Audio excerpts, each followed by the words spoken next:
This is the Disc Golf Podcast, a Disc Golf Answer Man podcast. I'm Shane. This is not the Disc Golf Podcast.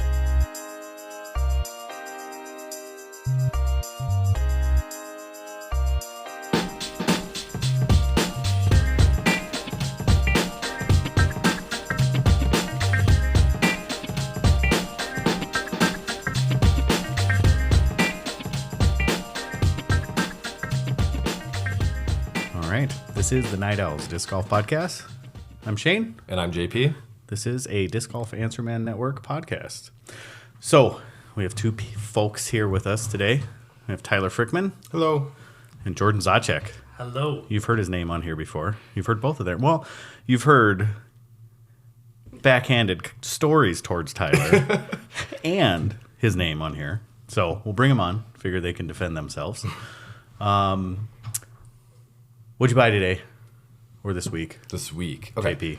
This week I signed up for our local B tier, the Springtime Open, which is in early April, I think April 2nd. Yep. And then I signed up for DDO. And now, are you planning on going for sure? as of right now, yes. We'll see. I have to book lodging. Jordan is mouthing liar. Well, it should be easier to find hotels. Should be, yeah. Because they cut the field in more than in half, right? I think so. Yeah. Yep. Yeah. Am side, for sure. Okay. More than half. Pros, men are around 120, I think, for MPO, and then women are like size. 44 or something like that for females. All right. Yeah, I don't know. And we got some boxes here. We'll do a separate one for our Monday release of us opening 2 black boxes. Yeah, 2 Discmania Eagle mystery boxes. Yeah. So I'd also like to give thanks to our first fanboy. We received 2 bags of Double G jerky, hot boom sauce, and what's yours? The McBeast barbecue style. Yeah, McBeast. So I got to say thanks to Mike Harrington for sending that to us. He heard us talk about the disc vault, and he sent us some. But I do have to ask him to stop standing outside my bedroom window. My dogs are barking like crazy. So, Mike, if you could stop doing that, go to the bathroom window. Why would that make your feet hurt? What? My feet hurt? Your dogs are barking like crazy? Yeah, exactly. Yes, the dog's barking like crazy. Yeah, so It's all the pacing he's doing. Yeah. When Mike's going to leave. exactly. Well, it's the dancing, actually. The very appropriate dancing I do in the window for him. So, hope you enjoy that, Mike. Let's see. So, we'll just jump into the news and topics. We're not going to introduce our topics for tonight because it'll probably go off the rails pretty easily. But we do have some fun stuff we're going to talk about. Let's just go into news and topics. So, Disc Golf Con, we'll start off right away. It got postponed. So, I believe it had to do with COVID because I think Sisolak has said that masks are mandated again. My wife is actually out there right now. And large gatherings indoors are being limited again. So that might be what it is. Who knows? But it is postponed. So yeah, bummer for vendors for sure. Like if you're a smaller vendor who's planning to be there, like trying to get your name out, that's a big bummer. Like you were planning to go. Yeah, well, I was going to be with Mike Harrington actually, the fanboy. Yeah. So, but I am still meeting him out there. We're still going out a bit early because Jordan and I play. What, this is our 6th year, Jordan? Yeah, sixth year. So first year we played MPO, which was we were super competitive. I think I finished 120th, and you were like 130. I think I beat something. 3 people. Yeah, Nice. We weren't supposed to be in that. That was No. the only way we could play, and we just wanted to play. Right. It was the only field with spots left. Yeah, because I think it was 2015 or 16. I sat there and I looked at Sandy and I said, "Hey, you want to go to Vegas because your parents were just finishing the house, right? Or should have been finished that year?" And then I looked at her and I said, "Hey, can I go to Vegas for my birthday present?" It was in November. And then you were sitting there and we said, "Let's do it." Well, I just started playing a couple months before that. Yeah, exactly. So we just signed up for the Gentleman's Club Challenge. Big in MPO. Exactly. And you beat 3 people? Yeah. That's awesome. I got to play with some awesome dudes too. Yeah.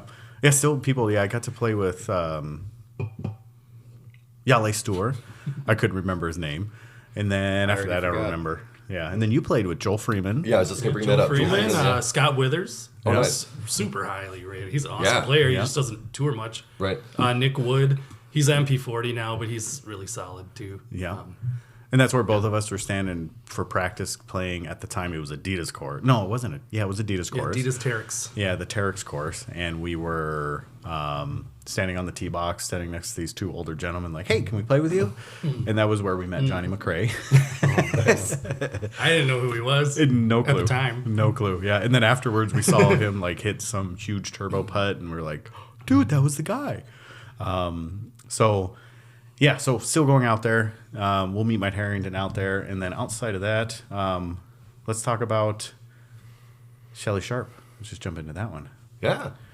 So Hamas, 2-time, Back-to-back. returning, Yeah. did not win it again. No. Came up short.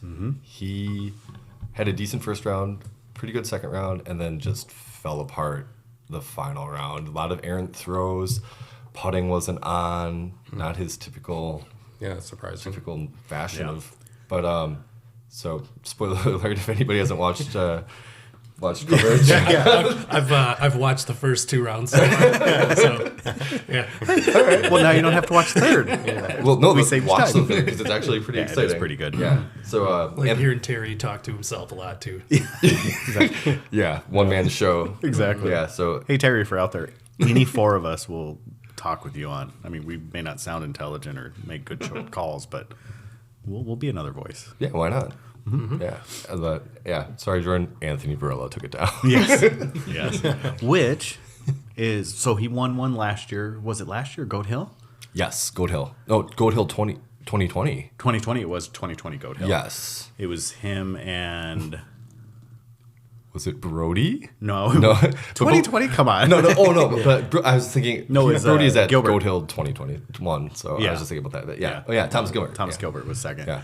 And then and then Jen Allen took down the FPL side. Yep.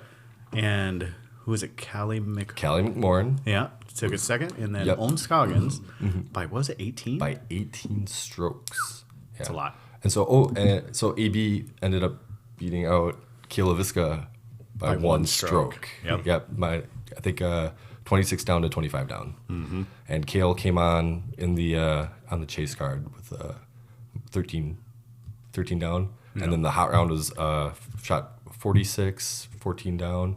And that came off of the fourth chase. Yeah. And Jordan, you can speak to this.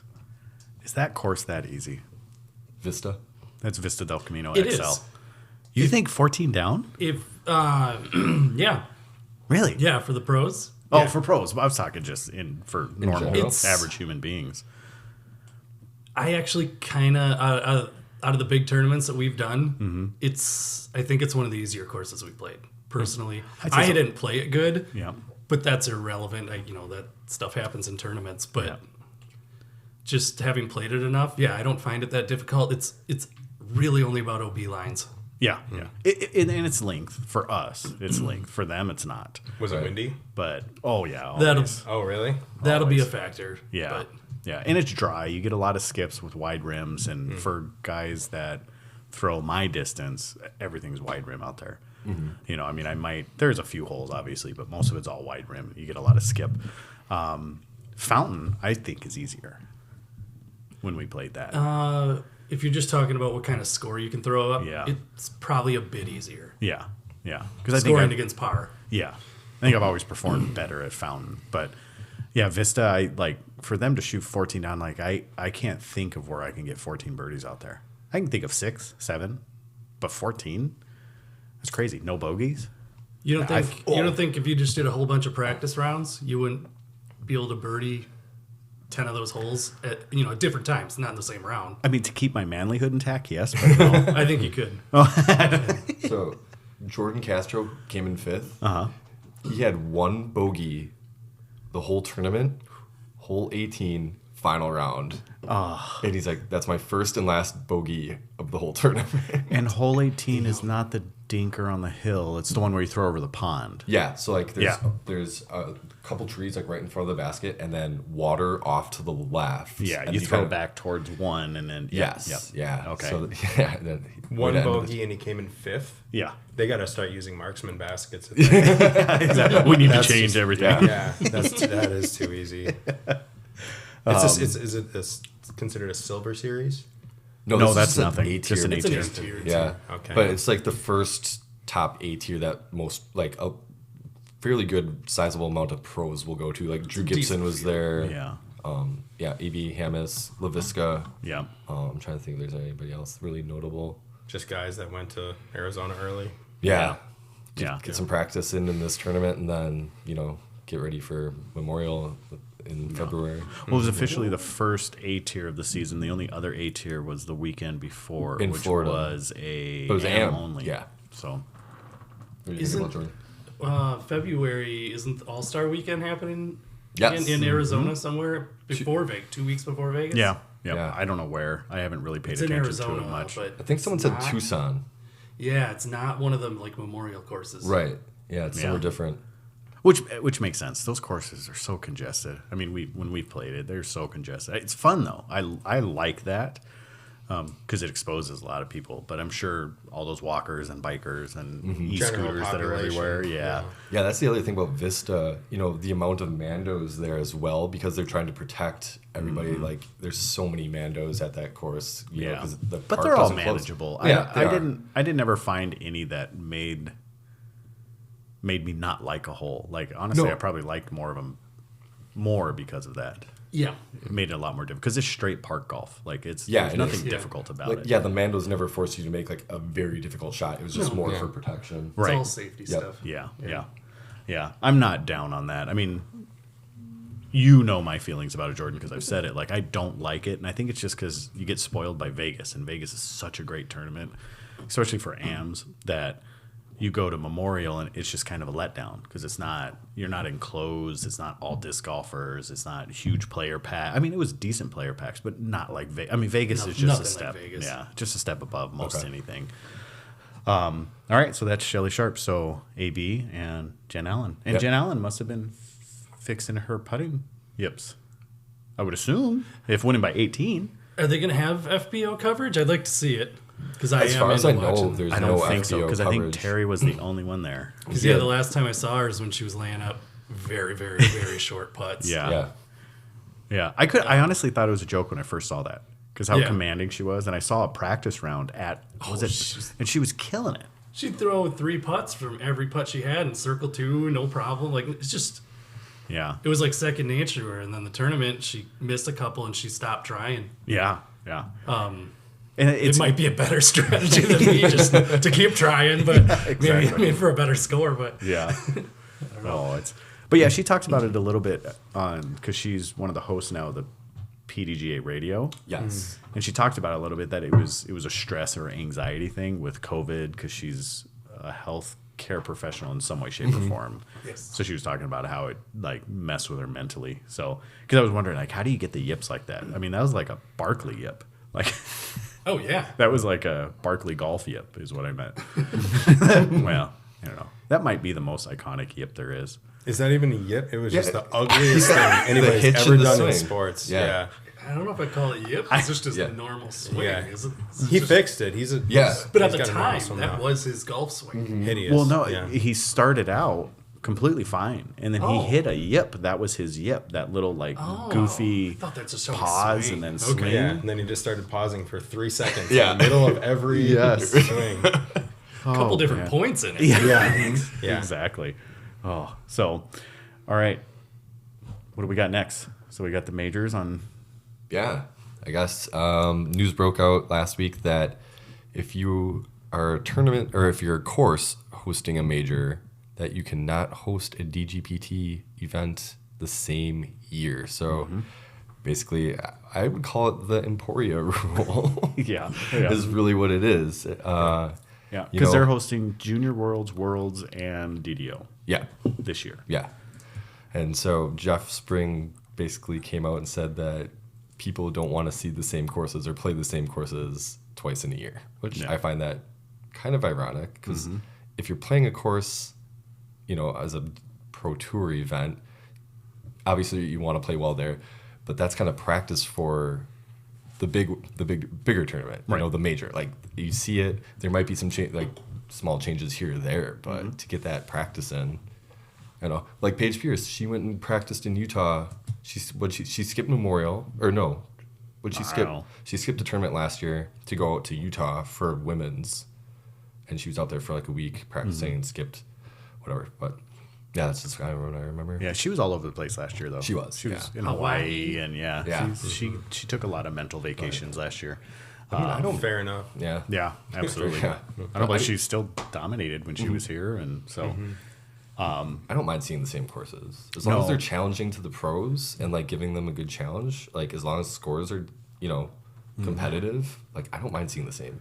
I mean, who wouldn't want to see Maple Hill twice? Who wouldn't want to see? I mean, I know those aren't ones that are being played twice, but who wouldn't want to see those iconic, courses twice? How many pro level courses are in Emporia?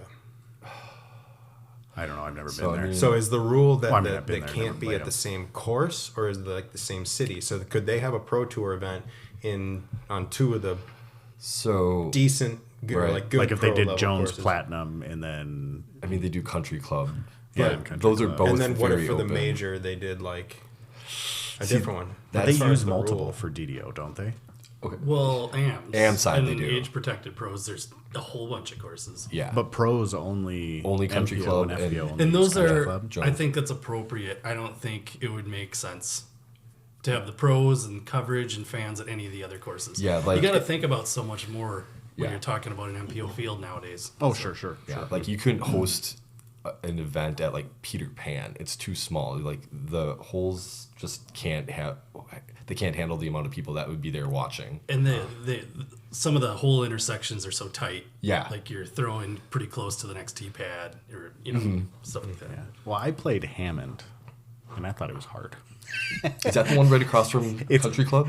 It's I don't even remember where it was, but it was raining. It was gross. It was nasty. It was like 40 degrees and windy, and I went and played it. And Because I you played drove about back 4 from holes. Memorial Yeah, right? was, And you was stopped it Memorial that I stopped? Yeah, because I got my grandfather's Trailblazer and I drove it up here. And I stopped there, and it was miserable. Okay. And it had nothing to do with the course. I have no clue how hard or easy that course is because I played about 4 holes and stopped. So Well, at least you didn't get rained out like Jordan did for FP40 at Cottonwood. FP. Or, my bad, MP. Let's not get into that topic. my bad. Yeah, you played how many rounds? 2 rounds of your. Not even. Not even. Yeah. It was a round and a half or something. One like that? round, one full round, and then a round of 12 or 13 holes. And that was because the park was flooded at. Yeah, What park was it? that was Cottonwood Falls, wasn't Cottonwood Falls. It ruined the course. Like everybody got rain, but somehow Cottonwood got this isolated cell that dropped like 4 inches Yeah. of rain in like it was fast. It was like an hour and 45 minutes. It dropped 4 inches of rain. Because I got And it done wrecked at a bunch of the holes on the course. Clovercliff, and like it just started raining, and I got to Cottonwood, which is only like a 10-minute drive. Yeah. And they were drenched. Like Oh, it was awful. It was crazy. I never even had to play though that in the rain, because it got called before the first round got called before I even teed off. Yeah. But it got real weird because a majority of the field had teed off, and they had to stop somewhere on the course. Nobody got a full 18 in, so they had to figure out a way to do it. And there's like a minimum you got to play at least 12 holes or 30. I don't know what it is. Thunderstorms or just rain? Lightning called it. Okay. And then the rain was just so crazy it wrecked the course. Like we couldn't go back out and play. So we had to return the next day. Everyone had to get like the 13 holes in or whatever. So people that were out there for like 9 holes and were playing in the rain, and then it got called, had to go out and finish 4 holes. And like me, Did you I have had to to do start that? at the beginning and play my 13. Jeez. Which that was probably better than doing the partial thing. Right. Yeah. So- Because then you got to do your 18 after that. That it the was same that. day? No, that was the next day then. Oh, okay. So where did you miss playing? What course? Peter did you- Pan. Okay. Okay. Yeah, I got to play Jones goal Yeah. at my last round, Yeah. which was super fun. That's the Zach Melton meltdown hole, right? Where he threw like 7 OB strokes on hole 3 or something like that. Really? Yeah, I remember they were making fun of that. him for it. Do you remember that? No, but I love Zach Melton. Yeah, I do too. I do too. Yeah. He was John Daly in it. Yeah. It was either Cup. him or Oakley. I don't remember. It was him or Oakley, like where he's like, I can do it. And then basically like out of bounds. No, it was Melton. Oh man. Yeah, and then our buddy Donnie, that was the same year. I was just gonna 16 say. on hole. It was on Country Club. Club. What was it? Hole It's like 8. Is that the one along the water? along the water. The Yeah. whole left side is water. Yeah. Yeah, and then the right side There's is an elevated a cart T-pad. path over. Yes. Yep. Yeah. And it's a long, Yeah, it's one of those, Yeah. it's like almost 1,000 In a feet. I wind, think. though, it's such a narrow fairway. Oh, in the absolutely. wind. Yeah. I couldn't say I would do any better. Well, I could probably do better than a 16. Sorry, Donnie, if you're listening. But yeah, he got called out on live coverage. Oh There yeah, was but a guy that he took wasn't even 16. on the card. They they had to call him out though. That's cool though. He's an awesome guy. Oh, he I'm is, sure yeah, he's absolutely. funny about it. I joked with him. I told him to keep his head because I was actually texting him through it, like, "Hey man, how you doing?" I was like super excited for him, and he wasn't too happy about it at that time. So Madison Walker, Signed with MVP. MVP. Yeah. That's pretty cool. That I is like kinda Madison cool. Walker. Yeah. She used my golden retriever once at Memorial, fishing it out on hole 10 or 9. What a good boy. The first, it was good. But the good story is I tell Jordan, like, he's going to, like, trying to fish this blurple trespass out of the water. Right after I get it back from Madison Walker, he's like, I'll throw it for a little while and see if I can get your disc. I'm like, oh, yeah, make sure you tie it to your wrist because if not, it'll fly off. And I'm walking down the thing, just kind of looking and doing whatever. And I heard, oh. And I turn around and he's standing in the pose of like trying to catch the string. It sailed way out there. It was my first throw. I didn't know. Oh, it was the first throw. Oh man. I took one throw and just whipped the whole thing. And I had walked all the way down to Spinners, grabbed it, came back, and I threw it probably 40 or 50 times. And then he's like, I'll do it. And then, Madison Walker grabbed it and pulled her disc out right away. And then I grab it back from Madison Walker and then come back and he's like, I'll do it for a little while. And like I said, I turn around to walk away to like, I don't know, I'm going to go like play the hole or do something. And I heard, oh, it was gone. So, yeah, so that's awesome. Awesome news for Madison Walker. Kat, nothing on her. We have speculations that Infinite or DGA. I think DGA. And still then think Tyler maybe thinks Infinite. No, I think the longer. Oh, no, Jordan thinks Infinite. Yeah, I think the longer or the closer we get to LVC, the more likely she is to stay with the same bag and re-sign with Prodigy. But Oh, you think she'll resign, huh? I don't know anything. Literally, I know Yeah. nothing Well, about it's a the possibility. actual whether the Prodigy has the money or whatever. But I do think she's signing her last contract. I think so, too. I think it's because Whatever you call it, like the in career- her mid-30s, right? 37. Yeah. 37, okay. It's Paul's discraft contract. It's the one that she's going to ride out to the end. So Right. wherever she goes, it's going to be a big one. She'll be worth it. I think she'll probably pull the largest. If it's known, it'll be the largest contract we've seen this year. Until Kristen Tatar gets another offer. Until yeah. But as of this year, I think that'll be the case. So you think Infinite, Jordan?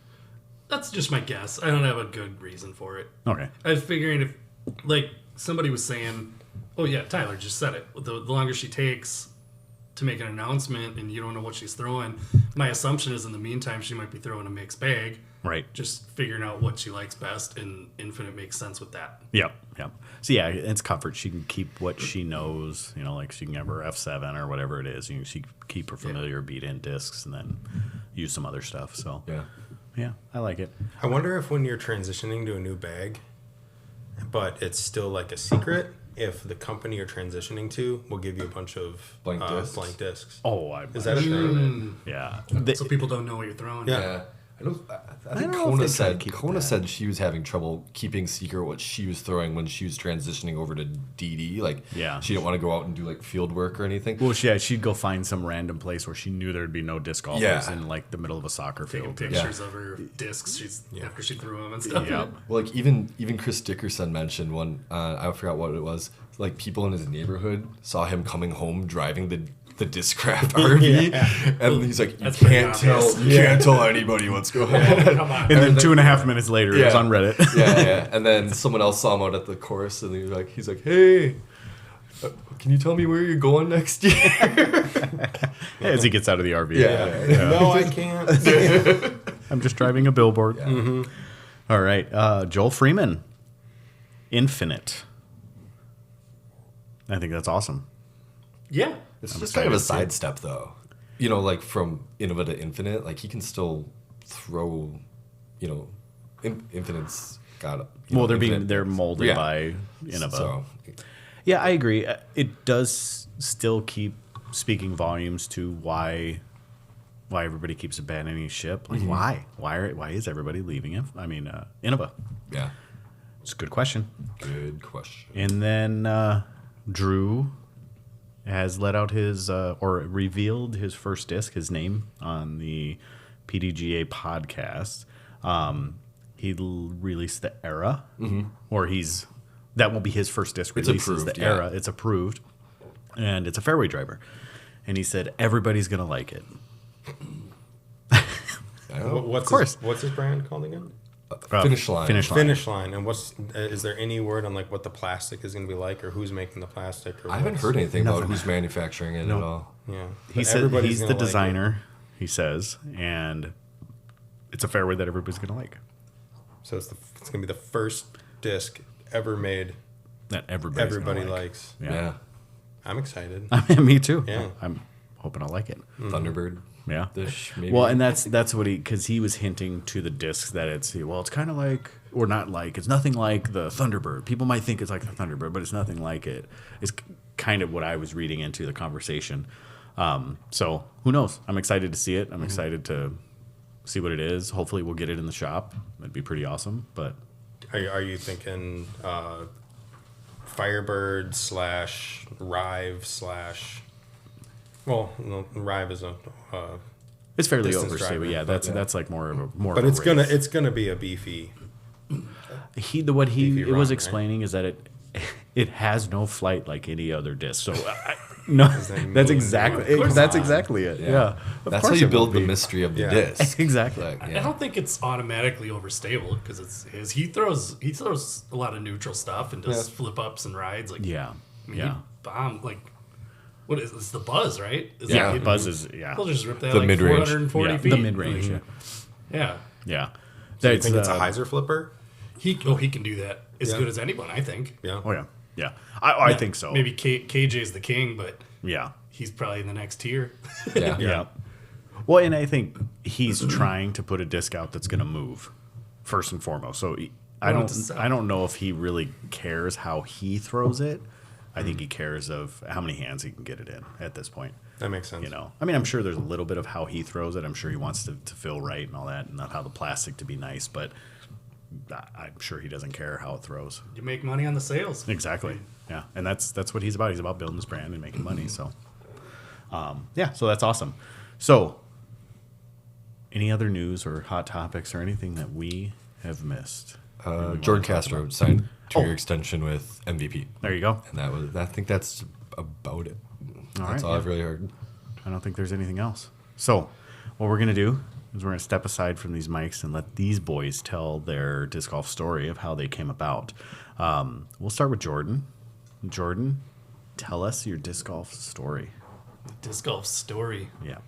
Man alive. Tyler sitting here, who you didn't let talk first. He's the one that got me out there. He's why did I play though? Why didn't I play before? Because I am 40. I've only been playing about 6 years ish. I used to do a lot of other sports and a lot of other stuff in my younger, skinnier years, and then I at at some point, I think it was like maybe 8 years ago, I ruptured my Achilles tendon Ooh, I was playing there. old I man remember that. basketball at the YMCA. Yeah. And that kind of put a damper on all the athletic-ish stuff that I did. Yeah, and then thanks to you, you scared me because I used to play Load. It's League of All Dads. and every Tuesday night we go play basketball. And now when I play, I'm so timid. Because you and I were having that conversation. He's like, nope, never going to play again. This is stupid. Yeah. Doctors told me. I was like, oh. I can't believe you walked off the court. Yeah. no, you? I never stood up and put weight Oh, on you it. didn't? Some guy No, you came can't. over and felt the back of my leg, and he's like, I've been around 2 other guys that did this. He's like, you blew your Achilles tendon out. Yeah. You can't He's use like- your calf. Oh, that's yeah. He's like feeling my leg. He's like, just feel it. Like, feel your good one. You feel a tendon. Feel the other one. It's nothing but mush. There was like no structural thing running through your leg anymore. I just remember they opened up that side door, like the emergency exits, like yeah. someone got you out. A couple door. guys helped Yeah. to hop me into a car and get me to the hospital. Yeah. Didn't you explain it? It felt like someone hit you in the back of the leg with a bat or I something. Like, thought someone hit me with like a bat or a 2x4. I went, as I rolled to the ground, I was kind of getting into fight mode instantly. I was like, who just hit me with something? And I kind of like did a little tumble, and I looked behind me and like realized nobody was by me. And I was like looking up, I don't know, at the rafters, did something fall? The structural beam come down? Like, I didn't know what was happening. And it sounded like a kind of like a faint gunshot. Okay. Like I heard it. yeah. That's why I thought it was an impact. It was just like Were you just running? just jogging straight line. Half just- court, and he was just running across the court. Pop. Damn. Yeah. Did you So guys it's- hear it? I didn't hear it. I don't remember this. Oh, okay. I saw him on the floor. That was all I remember. Yeah, it was. So it was interesting. So that puts you out for a long time, and then I was kind of like scared to play basketball again, run again, whatever else. Tyler Frickman over here came into my life. So romantic sounding, you know. And he was like, "Hey, me and some guys played disc golf at this object course, and I didn't really know much about it or what it was, and I started playing with him over there and instantly loved it because it's awesome, first of all. And second of all, at the time, I was like, I can do this and it doesn't hurt my leg. Mm-hmm. And like, this is something that I like and I can do it. Mm-hmm. It's been a while since there was something like that at the time. And then I got to know Shane here real quickly after that because I was like, oh, I'd go and meet these guys and play disc golf. And he's like, disc golf? Oh, okay. I love disc golf. I was playing that from who knows when, and I just haven't played in a while. Can I come? And Shane got right in the mix, and it was Tyler and his brother Luke. Yep. Tyler invited me out, but yeah. So most of these, 2 of the 3 other guys here, and I got to know JP. Well, no, not through disc golf. I knew you from the apartments. Yeah. We lived in the same apartments in Bailey's Yep. Harbor, but yeah, that's what got me going, and I've just really never looked back. I just always want to play ever since then. Yeah. I'll never really turn down a chance to play if I can. Yeah. Yep. Yeah. Yeah, and you live one of the most interesting lives as far as disc golf goes because you just jump on your bike and go, and it's awesome. Like, it's You says- played so many courses. I know, yeah, Yeah. It's yeah. crazy. Yeah. Yeah, anytime you're awesome. out camping or riding your motorcycle or doing whatever, I'm always like, man, this guy sucks. Well, he's got the sickest camping setup too. Yeah. And you're like a lightweight camper. It's so cool. Yeah. I can jump on my motorcycle, have all my camping gear, all my disc golf stuff. And now Yeah. you're a teardrop guy, so the winters don't bother yeah. you Got the anymore. teardrop camper. Yeah. I'm planning on taking that to hopefully a lot of tournaments this year. So, yeah, Find campgrounds. I'm gonna be spoiled with that. yeah, That's awesome. He doesn't know I'm gonna bunk up with him. We'll snuggle. Oh, everyone's welcome. Big spoon. Called it already. I don't care. As long as if you're in my camper, as long as you're touching me. Okay, good, good. Hopefully it's well ventilated. Well, me and Shane, I mean, we can wreck an entire hotel with our gases. So a little teardrop camper is gonna be. That thing might melt. Yeah, oh man, It's like a pressure cooker. Yeah. Popping anymore. So the story. Have you heard the story of Am Nationals? So I got invited. Michigan, I did the Am Nationals. Qualified for Am Nationals. We went out with 2018. I don't remember when it was, and we were at Wixom, Michigan, or something like that, wherever that is, and we were staying real close to the Discraft headquarters, but. Beside the point, brand new motel. They had just finished building it. We got in, and it was like one of those Your Place motels or Town Place or brand new. My Place. My Place Brand motels. new build too. Brand new. We were the yep. first ones in that room. Yeah. Ever. And we were the first renters that rented that room. Yeah. That's what the front desk Yeah. told us. So we, the first night we were out. I mean, practicing. We were gone for 12 hours. Like we went and did the Beat the Beast thing. We did all this stuff. But the night before, I guess we lit the room up, as in gas, flatulence, farting, whatever you want to call it. And we were gone for probably 12-ish hours, I bet. Not in the room, because we went and played. After we picked ticks off of us for hours and found them in our beers, we went to. And then probably went to Buffalo Wild Wings. Yeah, we went to B-Dubs and probably played Golden Tea, and then went back out and played again. Yeah. And then we come back into the room, and I almost puked when I opened the door. It was so bad, and we felt so bad. And this was back when housekeepers actually still came into rooms, and both Jordan and I just started dying laughing. Yeah. We had, we felt so bad for them. And we found out that their first floor windows do not open. Yeah. So just sat there aging. Yeah. Well, we left the bath fan on purposely whenever we left the room. Mm-hmm. Going forward, at least hopefully we'll pull some of that. They don't make out of fans there. powerful enough. No, but it's something. Yeah. Well, and especially when we were adding the nasty wet socks and shoes, and because I think it rained for a little bit too. The wet feet thing is bad.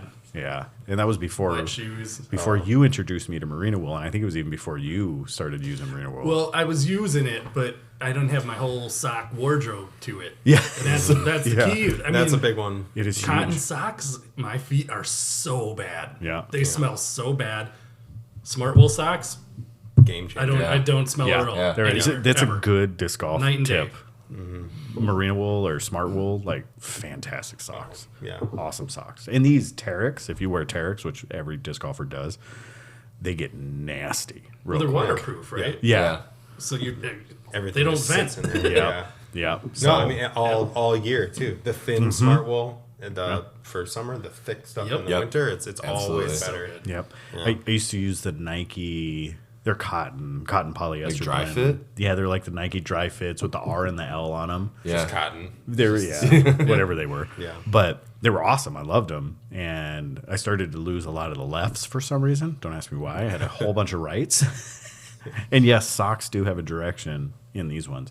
The toe pocket was bigger on one side than it was for the other to accommodate for the big piggy. That's dumb. It's awesome. That's I think dumb. a lot of it is kind of dumb because a lot of people. The middle of my toes is bigger than the. I was just going to Morton's say foot. that. fat toe. A lot of people. What's that called? One of It's the called middle Morton's toes. foot. When your second toe is bigger than your big toe, or one of your middle toes. Yeah. I've seen it. I think it's a normal thing. It I don't is. think It's that's pretty rare at normal. all. I think it's pretty common. I have that. You got Does weird any- toes, dog. Yeah, I man. don't have weird toe. The big question is, does anyone's pinky toe stick out from the rest of their toes? So you'd actually buy those socks on purpose and wear them the other way. Some Vibram 5 fingers. Yeah. Your pinky toes just way out there. You just They have gotta to wear cut their that shoes on the other foot.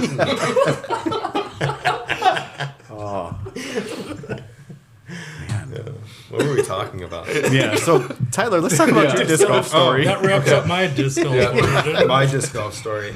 I played a handful of times when I was high school and a little bit after. My brother was into it, and dude, we got to convince him to come on this show. Oh, yeah. He has to come on. He doesn't like being recorded, and he was saying, but I think once he hears this and sees that we're just having a good time, we should get him on because he's the one. He's the true OG. Yeah. But yeah, he took me out to play a few times when I was younger, but not having a local course anywhere closer than Green Bay, just not worth the drive, to go down there to play regularly. I had discs that Luke gave me, but no, it wasn't until I don't know, maybe 2011 or 2012 or something that Luke told me about the object course that the Paperboy had. Dave, yeah. And Paperboy. the Paperboy, and then played with the egg connoisseur. Yep. Joe Bremer. Yeah, Good Shout eggs. out good eggs. yeah. And they brought me out there, and it was a struggle, man. Like not knowing how to control the nose angle and everything, and just throwing everything up in the air. But once I started to figure out and started to be able to compete with those guys, yeah, I was hooked. I really liked it. We were playing 36 holes multiple times a week, like, and I was just grinding whoever wanted to go out there and play. And then Jordan jumped in, like he was mentioning. That was great to have somebody to kind of like show what I had learned, and we were both still like, I was a little bit ahead, but I felt like you caught up super quick, man. You were like most improved like 3 years in a row. You took it on, and yeah. Probably thanks to you and all your pointers. I mean, I didn't know a thing other than what you were telling me. And So let me get to my helped me next a lot. point. That's a good and a bad thing because I didn't know what I was doing. And then, so what happened was Shane showed up, and I was like, "Oh, Jordan's brother's coming." Okay, and then we step up to hole one, and you got a cannon, nothing like unlike anything I'd ever seen. And I was like, "All right, this game just got like this changes everything." Like you had this certain movement that everybody else was like. Nobody knew how to really tuck in like the power zone or whatever it's power called. pocket, The yeah. power pocket. Nobody knew how to do that, and you were launching them 50, 60 feet further than any of us, and it was awesome to have you come in, and then you went from there. You took off and started building courses all over the place. So now like, yeah, we have a good time playing out there. I'm not as much of a traveler. I'm more of kind of a hermit player. Like I stick to the local scene. I'd love to get out there and play more like national courses and stuff, but we'll see. Yeah. We'll see. It'll be fun. For now, I'm happy being the number one tag in the course record holder. Yeah. The course record that's gonna hold for a long time. I mean, it can't be broken. We changed the course. I got That's it. true. It's Different, Yeah. different locked layout down. technically. Yeah. That's Yeah. true. He's in the record books forever. Yep. Yep. Yeah, No, as I it think- lays I out, think- because 18 is different, and then 15 is no longer 15. Yeah, you Yeah. change 2 holes. It's not the same course. Correct. Right. I think that's my story in a nutshell. Like for Yeah. my disc golf story, it's pretty brief, but yeah, I love the game. Not playing as much right now, but last winter we went hard. We were playing. Well, there wasn't 95 weather- feet of snow on the ground. Yeah. Different. Yeah, there was no snow. It It wasn't felt that like- cold. We played entire month of December and it felt like we were just playing fall disc golf, I remember. Yeah. Yeah. Yeah. It's like, oh, it's a little chilly, but that's it. Yeah, who You cares? start the round with a hand warmer, Yeah. and then you might use it later, but not, Exactly. not really that much. It was harder to keep the disc dry Yeah. than to stay warm. Mm-hmm. Yeah. Well, and yeah, the little that we'd get, you'd get a hot day and then it would freeze the next day and it was hard crust and you rarely lose discs or get them under the snow. Yeah, it was nice. It was nice. But I remember going that first day when Jordan told me, like, I was super stoked. Like, what? You said disc golf, right? He's like, yeah, you've heard of it? I was like, yeah, I play all the time, or I used to play all the time. And I go, and they came up here, it was like a desert. And I remember, like, I kind of invited myself. Like, I told Jordan, I'll go. Like, when you go, he's like, well, let me talk to the guys. It's kind of a private land thing. And Yeah, it was. It And I was was like like, to know somebody know. kind of. Yeah. I It got is. invited there. It's like, oh, can I just? oh, no, it was the can right I thing to start do. bringing everyone? Yeah. Because it was private property and it was only half owned by Dave. Yeah. So he didn't want it to become like this big thing where random Right. people were showing up. Like he wanted to know everybody. Yeah. That was coming to, which is fair. Yeah. Oh no, I get it 100%. And I think you did the right thing. Yeah. But I remember for like a week, I'm like, so Jordan, did you ask him yet? So Jordan, you ask him yet? You're like, I went in my garage and found my boxes of discs. I was like, I dug them back out, man. Like, where are they at? And then it was funny because I gave a whole bag of discs to the mail center manager at the university I was at before I came up here. And I called him back and I was like, hey, you still got those discs? And he was like, I think so, but my boys use them now. And I was, oh, okay, well, don't worry about them. And I kind of kick myself now because there are a lot of OG plastic in there, like really early Innova CE stuff. And but I don't kick myself because it introduced a whole family to disc golf. But Yeah. Whatever. but yeah, I was like, And I was trying to track down discs because I didn't know where to buy them up here. And then finally I ran into them at Walmart and I was like, sweet. And I bought a bunch of rhinos because I had that one rhino putter. You have the sickest rhino putter ever. I love that thing. Yeah. That money stamp Yeah, one. the money, the dollar sign, Yeah. whatever. Yeah. Yeah. And the only reason I bought it like way back then was because I could yell money after I hit a putt. That was it. That was the only reason I bought it. Yeah, I mean that's value right there. Yeah, it was cool though. But I remember that first throw, and I remember you were like, I didn't know you at the time. The first time I had met you, and then I heard her say, I think if I remember, I like, damn it, or something like that. Like you were just like defeated. Like when I saw you throw. Yeah, you were like, oh, damn it. I thought you told me that was Luke. No, that was him. I believe it. Yeah. I'm so competitive. I can see that pissing me off. Yeah. I had just started to beat everybody that was showing up. I had my protege lined up, and then you come in and just take over the whole show. It was really funny. It was like one of the most like confident boosting moments in my life when you did that. I was like, all right, I still got it. You know? Yeah. And it's funny the way our games have progressed. Like I feel I'm probably 10 times the player I was then, and I think we all are. Definitely. But it was just so funny our skill levels where it was, and I really want to go back out there and play it. I know they have a house on part of the course now and all that stuff. Yeah, That was surprising it to hear doesn't that you told on- me that. on that 70s hole. Doesn't even exist really. It's a course. Yeah, the bush hole. Oh, It was the like one where you shoot down the tunnel? Yeah, But then it's on the You right. gotta get it to Yeah. stay in the bush. You gotta Yeah. get it to stay in the Yeah. bush. Stay in the bush. Yeah. That was Yeah. yeah. This is the way we played. Yeah. But that was your brother nicknamed that 70s hole, and I thought it was the funniest name in the world when he said that. That sounds like a It's loop that thing. 70s. Yeah. So The best hole on that course was the wheel. The big metal thing? Yep. So Yeah. like if The big spike it was, hyzer. it was a stock Yeah. spike hyzer, and it was this giant rusty metal tractor rim. Yes, I don't like even know that. what it I was. don't It know wasn't what a it was. normal Tractor? tractor. It was rim, though. huge. It was big. big. Hundreds It- of pounds. it looked like a water wheel almost, the way it was set up. Yeah, The kind of. interior Like a that had the riverboat. fins. Yeah. But it was giant ma- steel. what was it, 5 feet tall? Yeah. Or 5 feet like diameter or whatever. Yeah. So if How did you, we pick that up and stand that up, by the way? Remember that that day was we did long that? before us. No, Yeah. well, it I fell don't know. down. Yeah, and then Yeah, we stood yeah. it back up. A lot of grunting and cramping. And, I remember your it wasn't brother's like, pretty. guys, we shouldn't do this. Yeah, that was that a- falls on somebody. Stupid idea, but we had to Risk get it our, for our disc pin golf. back. Yeah. But yeah, from the tee, everybody just threw that stock spike hyzer. If you hit the wheel, you heard that dong. Yeah. It was the most satisfying, probably like almost better than hearing chains. Like Yeah. it was an incredible sound. It then- just resonated throughout the whole property. Ringing the bell. There was only one other one that was kind of satisfying was the muffler hole, the hill to hilltop. Yep. And you hit the Oh, muffler. yes. Yep. Yes. And the fire pit, I like that. The fire one. pit, The fire yeah. pit The was fire fun. pit was good over the core. That's where you chew up a disc right Yeah. there. Oh, yeah. That was bad. So many rocks, like a disc would last Yeah. like a season. It was crazy. Yeah. Your shoes would last longer than your discs Yeah. on that course. Yes. Well, because was you're not- always throwing standstill because Yeah. you'd be on the side of a hill on your D-pad. Yep. Finding The most crazy controversial hole, because I did it too, was the trunk hole right before the wheel hole.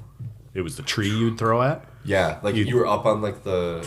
It was like you were up in the woods after the tree, and then it was kind of up high, and then you threw over a mound, and there was a tree trunk sitting there, and like you could like for me it would be like a hyzer. Yeah. With a tree. Lefty, yeah. Lefty Oh, hyzer. yeah. Yeah, and so you had to hit it. Like it didn't really matter on the trunk where you hit it. Yeah, it was a but- huge So tree. there was no way to know. But if it was you hit blind. It was like your Yeah. lie. It was Yeah. where the lie was, and we'd just be like, "Yeah, it probably hit." Yeah, exactly. Or like, no way. There's no way to. No, it hit. It had to. Yeah.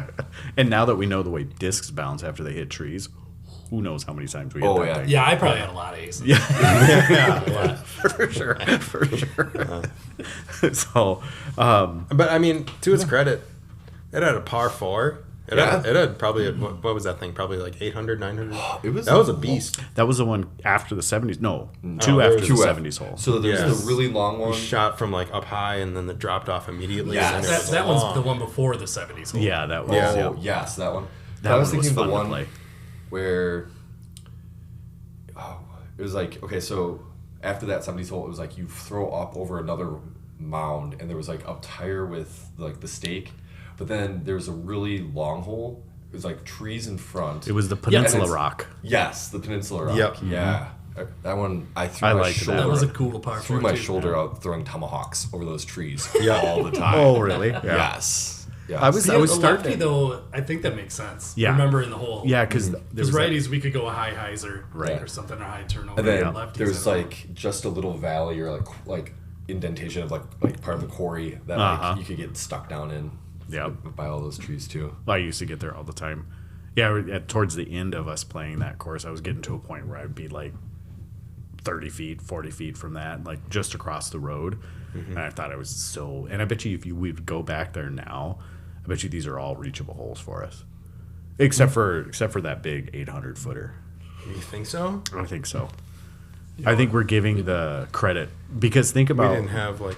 U-disc or no, yeah. beach Think vendors about the or anything. one after that. Remember, we used to struggle so hard to get that, and then all of a sudden, I started putting it right in the front side of the hill, and you started Yeah. to as well. And I think you were starting to get there too, because I remember every once in a while I'd let it go and it'd roll over a bit, and I'd be past it. I think we blast it right into the woods now. Oh, when, absolutely. When you were blowing our minds, when you showed up and we're throwing bombs, how far do you think you were throwing? I bet you it was 320. Really? Yeah, 330. I bet that's all it was. That's the difference in our game now. We were so bad. I just started. Yeah. That was my beginning. So Yeah, because Yeah. I bet you hole 2, I bet you I could get there with a mid now, and I was throwing a wraith, like full flight flex wraith so to get funny. yeah, I might throw a warden at that one now. there. Yeah, exactly. It's crazy to think about. Yeah. The coolest thing about that course is that I bet we're talking about it's so good that anyone listening to this could probably just picture the whole thing. Oh, I'm sure of it. It's I'm probably sure like, of it. oh yeah. And then like they Yeah, go they there, got a perfect picture of somebody else, in they their minds. bring them there and they'd be like, "You guys played this?" Like, You guys describe some more holes on a course that doesn't really exist and no one's At ever all. going to see. Exactly. Well, that's the best part of disc golf podcasts is when people describe their home course, Yeah. and everybody's like, "Who cares?" Yeah. Yeah, we just did it for like a while. Exactly. I know. Both of your listeners just signed off. I know. Hey, we had 54. Thank you very much. Oh, really? we're up to Dave, 60 something. if Dave Elliott's listening, he's so excited. Yeah. Joel Bremer. Yeah. Joel, yeah. Yeah. Well, there's a bunch of guys. Yeah. They're listening, they're gonna like it. But So, I get the hint, Jordan. We'll move on. I just No, it's true. I was thinking about it. It's good reminiscing. Yeah. So, let's have this conversation about Brody Smith Nice segue. Good segue. as he picks up Is more the liquor. upstairs bathroom working yet? It does not. I mean, you could probably pee in the hole, but That's what he usually pees out. you got to do the knockout before you pee in it. Okay. Okay, so Brody. Yeah. So Brody Smith. So Who's that Jordan's guy? gonna miss. On the last, well, this is gonna be a while. Holy shit. Excuse me. So on the last podcast you guys released, you were mentioning that you knew a guy who didn't like Brody. I think I know who that guy was. I don't know. I don't think you do. I think I was clearly talking about myself. Yeah. Well, the way you were going at him, yeah, I would Yeah. say so. So I consume pretty much all of Brody's content now. I wasn't really into him when he was doing the trick shots or the ultimate stuff. I'm not really interested in ultimate frisbee that much.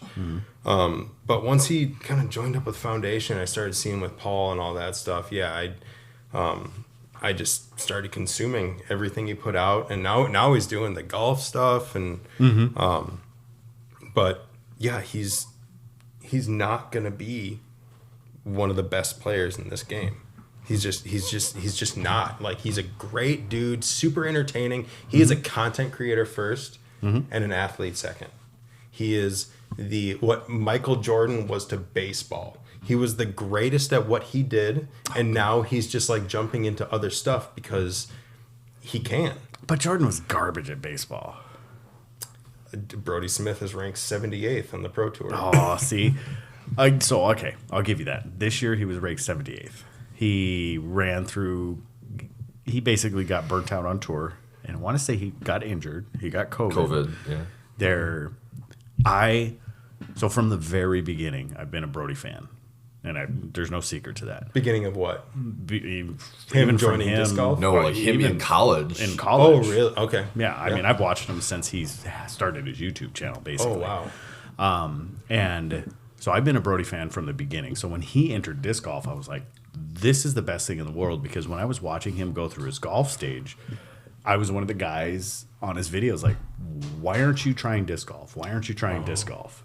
And he never got a response, never anything. I mean, there's no connection there, but Because there were thousands of other people probably commenting millions. on every- Yeah, I mean, Yeah, dude's so huge. yeah, so when he made the transition, when he did that video with Simon and Paul throwing lids at Paul's course, like one of the lids, remember he threw it up on What do you mean lids? Ultimate Frisbees. Yeah. Oh, okay. And he was throwing those and then did a little trick shot video, and there was like 2 or 3, and I was like, no way. Like, he's gonna start. He's gonna start. No doubt in my mind. Nothing happened. And then he posted the infamous picture with his PDGA number scratched out. Oh, yeah. And I was like, this is awesome. It's gonna happen. And from there, I've been like, he's gonna be good. And we started going back and forth almost immediately through text chains. Right. Because like he's an abrasive person. I mean, he has an abrasive personality. I think in the realm of disc golf, he is. Oh, I absolutely. think in the realm of professional sports, he's pretty right up the middle. Oh, exactly. Yeah, I don't disc have golfers any are issues. quiet and resolved folks. There's a couple names you can think of right now in the whole field that are like, they're controversial. And Yeah. it's like, is Nico really that bad in the scope of No. like professional sports? No. No, not but- at all. Yeah. But he's at the top of that. And even Brody doesn't have a bad name for his game. He has not even a bad name. He's not controversial because of his name. He's controversial because of the stuff he says that comes out of his mouth. I think he's controversial because of his following. I think he's controversial because of the people that joined. I mean, so many people joined during the pandemic, but the ones that are like Brody bros, Yeah. they're I like they're that. the ones earning the really bad reputation. Oh, yeah, yeah, yeah. So I will stand behind that Brody is probably one of the hardest working disc golfers. And where He's are putting in you the getting work. that? Putting in the work simply from his YouTube channels. I mean, the work that he puts in, unless it's under 70 degrees. Have you heard that yet? Yes, by I the way? heard. I think Yeah, you're. I Yeah, heard that. he does not like the cold at all. No. He moved to Virginia. And What's I'm he going to thinking? touch on that. Yeah. What you're saying. So- I know where you're going. Unless it's cold, but he puts in the work. I mean, everywhere he goes, and think about the largest rating adjustments there were last year was Brody Smith. From what to No what? joke. He jumped like 30 points. Yeah, he's in the low He's thousands 78. right now. Okay. Yeah, I Oh, think he's like rating. Okay. Not 10 ranking, something. it's rating. Got it. Yeah, rating points. So he went from never playing the game really, and he jumped up considerably as a natural athlete. Because I think his Yeah. first rating update was like 70 or 60 something, high 60s. I remember we were having a joke. 60s. It was like 960, 960 okay. something. Sorry, and not in the 60s. He was like, I don't remember. I'm not going to speak on it, but I know it was about where I was at the time. And then he just, within that time. Now, I've been playing 20 years. I will never get to 1,000 rated. Guarantee. Well, especially now. But I don't think I ever had a chance to get to 1,000 rated. And I'm not bad. No. Like, No. To say you never had a chance, I don't think is fair. You've never dedicated a full-time job type of schedule to disc golf. And you didn't try to reach the Which he 1,000 could do. rating when you were in your athletic prime. And from, what we all know, you were a super athletic dude. Sure. Instead of playing football, baseball, these things when you were young, imagine if you were Anthony Barella and you started playing when you were 12, 14. Yeah, I guess. And then, maybe then. yeah. Well, I mean, maybe there was a possibility, but that's a milestone. I mean, like, I don't think you're given 1,000 rated, and ratings don't matter. Yes, they do. 1,000 rated, I don't think it's no joke to get to 1,000 rated. I mean, how many 1,000 rated guys are in Wisconsin? And there's a ton of great players in Wisconsin. There's like 8. Yeah, I don't know. There's not many at all. I know Vinny, and he just barely got there, right? And Donnie he Donnie, goes back and and he goes forth, back and forth, but he's and now then a Tennessee You got guy or Adam something Hammis, like that. who's the king of Wisconsin. Yeah. Yeah. Okay. Oh, yeah. Oh, so Brody's adjusted rating was 38.31 points. Second highest was Zacharias Johnson at 19.76. Yeah. That was the second highest. And that's a big And deal. that makes sense because he was the best ultimate frisbee player that transitioned to another form of throwing a frisbee. That totally makes sense. But okay, first thing you're saying, like his work ethic, working really hard. He won't play in any outdoor disc golf in under like what is it, 60 degrees, 70 degrees, and he lives in Virginia now. Yeah. Like that's not going to help. It's going to take away. He's got to like move 4 a months. couple more states south if he wants to have year-round practice.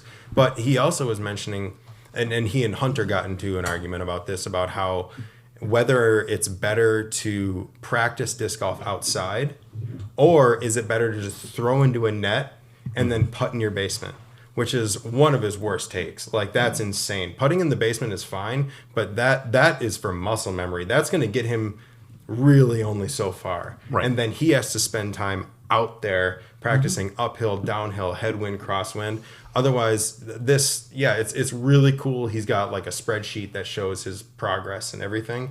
But that's not how Paul McBeth became the best putter in the world. That's not how these guys learn to hit these super complex lines by throwing into a net. Right. I believe that he is a very hard worker. He knows how to work hard. He's a professional athlete, but I don't think he's doing the right thing to become a top 10 disc golfer in the world. Or is he just not doing the right thing compared to what other people are doing? So you think throwing into a net in his basement is better? Well, mechanics. Well, right. You can get your form down. You can't see the flight of the disc. You don't Right. know that, but you can hone your form as long as you're videoing yourself. But he's already You're hitting. doing He's that. already hitting over 500 feet. Yeah. He's already throwing as far as Drew Gibson. Like, he doesn't need more distance. Right. But he needs to know how to read his discs and read the wind and playing at different altitudes. All that stuff. This tour takes place all What over about the country. mental fortitude? We feel that there were, like, Ricky was back in the day kind of put down for that his mental fortitude was not what Paul's was, and that's why he was never number one, or that's why he could never win against Paul McBeth. And I think that narrative has changed now, but back in the day, that's what it was, because he wasn't used to winning. He would choke, he would blah, blah, blah. Oh.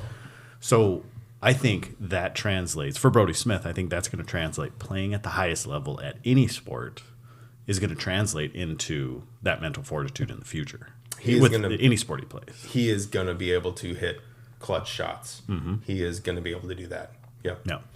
So I still hold firm that he will be a top 10 player this year. God, you are by going the to end of die this on year. this hill. It is not. It's not even going to be close. Like, his best friends don't think he's going to be top 20. It's just not even. He doesn't think he's going to finish that well. I believe in him. Yeah. I believe in him. It's Brody, gonna if you're out cost there and you you're listening, dearly. it was at $50, right? Who's he kicking out of the top 10? Yeah. Who's Sexton, he? if anybody. Oh, I well, guess. I mean, Yeah, but So- he's got to kick people out of the top like 50 first. oh yeah, Yeah. oh boy. Whatever. Yeah. Yeah, whatever. So, okay.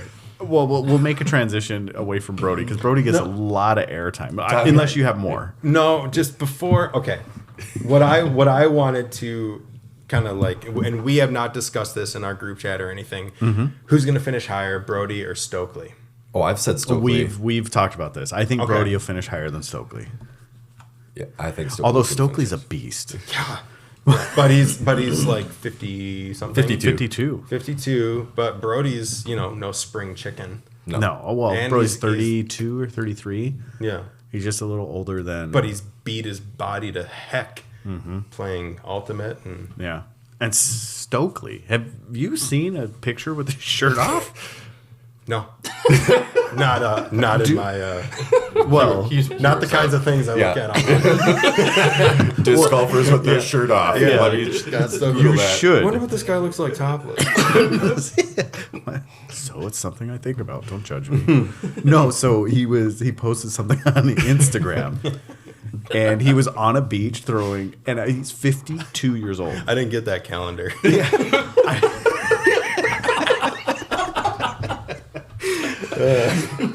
All right, All right. Okay, sorry. Let me have it. Good. Players over 50, like Yeah, exactly. MPO over 50. Stokely, if you hear that, we get cuts of that calendar. So Stokely on a beach, throwing discs, shirt off. Dude competes with Ezra. Like, he is Wait a second. ripped. I'm telling you, ripped. 52 years old. Hamster? Yes, the muscle hamster. He competes with Ezra, dude. I Oh, was that's awesome. I was astonished. Good for him. Yeah, I was. So, I mean, if you just do body to body, Stokely wins. Compared to Brody. Yeah, compared to Brody, Stokely wins. But if we talk about play, which is what we should talk about, Talking about dude's body. well, why not? I'm confident. I have a wife, 2 kids. It's amazing. yeah. Podcast is a little better than I thought it was. Nice. Thanks for chiming in with those jokes. So we have. I still think Brody Smith will end up being better. Now, the same arguments that I have with Brody Smith, we could put on Scott Stokely, but I'm doubling down. I got to. Yeah, and I got to. Like I said, I'll die on that hill. That's fine. hey, it's going to make for a fun season. Yeah, I think so. I think just watching those two alone, I think it'll be fun. Big time. It'll be real fun.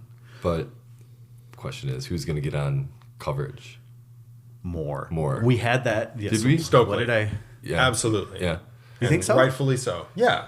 I mean, Brody brings followers on. Like feature card and stuff like that. Yeah, I Stokely, can see people Stokely wanna being more see- feature Like when, cards. like when Brody first came on tour, they were featuring him. Like they're like, oh, we're gonna put Brody on feature cards just to see if we can get viewership or put him on chase card or whatever. But you haven't seen him on anything since that. Really. It was just Yeah. Waco basically was Yeah. the only one. He was yanking to first available. Like it wasn't pretty, but So it's tough to it's beyond watching him on YouTube on like Foundation's channel and his channel and everything. It's really hard to judge kind of where he's at without actually seeing him play against other disc golf like Right. high ranked disc golfers. Yeah. yeah. But he does it on the YouTube channel quite often. Yeah. You know, I mean, and he plays really well. But I know I'm excited to see both of them. I'm excited to see the sprot of both of them. So Okay, time for me to step away. yeah, go ahead. Go ahead. So we'll go into the top tens. So UDIS top tens, and the way it plays out right now is. Did he go into that bathroom? No, he went into the other one. Okay. So we have a bathroom in the. We'll call it the studio. We have a bathroom in the studio, but it has no toilet. It's just a hole in the ground. Just go right down now. go down the pipe. Yeah. Yeah. It would It all require. ends up in the same place. It does, Gravity's it does. amazing. Yeah, it just might make for an awful smell for a while. Okay, so back to the UDisc. So UDisc top 10 has Rick Paul, Eagle, Dickerson, Calvin, Klein, Hammis, Matteo, and then Drew Gibson in that order. Let's have a discussion on who you think should be there and who shouldn't. Or Okay. if you think that's accurate. Now, this is all based on UDisc, so obviously it's accurate for UDisc, but I just want to see who's just outside the top 10 just Yeah. to see. so the only one that really sticks out in my mind is wait, we missed Sexton. Sexton's in there. Was he was 9, right? He was 9, sorry. So he's between Matteo and Gibson. So the only one that sticks out in my mind is Sexton. Now, Sexton is good. Sexton throws very well. He has an amazing backhand. But I don't think he's top 10. Did you mean to single out his forehand? Any of them. Oh, okay. Doesn't matter. Interesting. Doesn't matter. I don't think he's top 10. I don't think he's top 10 in the world. I think there are plenty of players that could replace him. And I think that is... When we talk about those two players like Stokely and everything, I don't realistically think they're going to replace Sexton because I think Sexton is a better player than them. But I believe that with the amount that he plays, they could easily push into that 10 spot.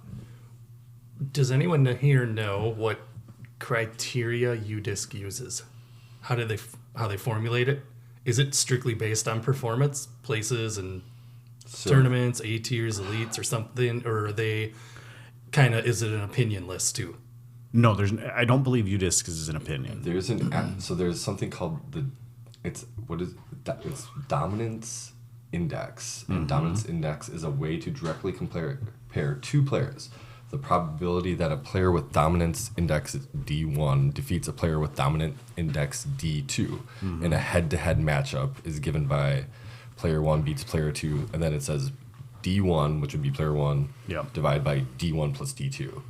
So the example they give is Wysocki beats Macbeth, which has their rating, and then it's divided by that player by Wysocki's rating plus Macbeth's rating, and they come out with an average. So we expect Ricky Wysocki, and then so what it comes out to is the percentage of time that player would beat the player that they're going against.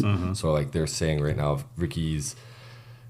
the percentage they come out with right now is they think Ricky Wysocki would beat Paul Macbeth just about 52% of the time based on what their dominance index rating is. Yep. But that's basically only based off of player rating. It seems like it. Yeah. So I'm not exactly familiar with what the dominance index is. Yeah, so I don't either. know if I can even speak to that. But when you look at Ricky and Paul, I think it's a horse of beast. It depends on what course, what day, who shows up. I think now that Ricky Wysocki has a trilogy plastic back in his hand, I think the advantage goes to him, honestly. He's about to pop off. I agree. Because I think there's so much confidence with that plastic. And is there really a difference in the plastic? Probably not. In personal feel, though. Yeah, exactly. Confidence and feel. Comfort. I can definitely feel a difference in like fusion plastic to star plastic. I think there's a little bit of a difference, here and there, but there's no really difference. Plastic's plastic. Yeah. I don't know. There are certain things that when I put them in my hand, I don't like them. But yeah. But it's all confidence and feel. That's a hot take on a disc golf podcast. Yeah. Plastic is plastic. Yeah. Well, they all get them from the same manufacturers. They get these pellets and the raw materials from the same exact place. So Really? Not Discmania. Theirs is Italian. Yeah. Yeah, they just blend them differently and stuff. Yeah. In the culinary world, they do the same thing. They say Italian, whatever, and it just makes it better. It's the same piece of equipment. It doesn't matter if it comes from Italy or France. No. Unless it's cars, and then that means it's worse. True. So we talk about those top 10. Who do you have an issue with being in the top 10? Or do you not? Do you agree with it? Just based off Phil. It doesn't have, or if you want statistics, for me, you can do that. so Kevin Jones is sitting at number 12. I think he didn't have the best year last year, but I still think he's better than Nate Sexton. Yes. Yeah, so he would jump into my top 10 instead of Nate Sexton. What about our world champ right now? Conrad. So Conrad's sitting at 17 or 18 on that list? 17. 17? Yeah. I think that's where he's at. I think that's fine. I think that's 17. appropriate. Yeah, I think 17's appropriate. I don't think he didn't do much last year except win worlds. That was his one thing. Except get on Sports Center. That Yeah. was the one. It's awesome for the sport. If you get one highlight, he's got the best. Well, yeah, Exactly. that's the best disc golf pretty much Yeah. is besides Philo's, albatross, that shot. Oh, that was was so albatross. much better than Yeah, it Philo's. is. It is, but yeah, Situationally. yeah, absolutely. The most clutch moment in the history of sports, Yeah. Yeah, I think.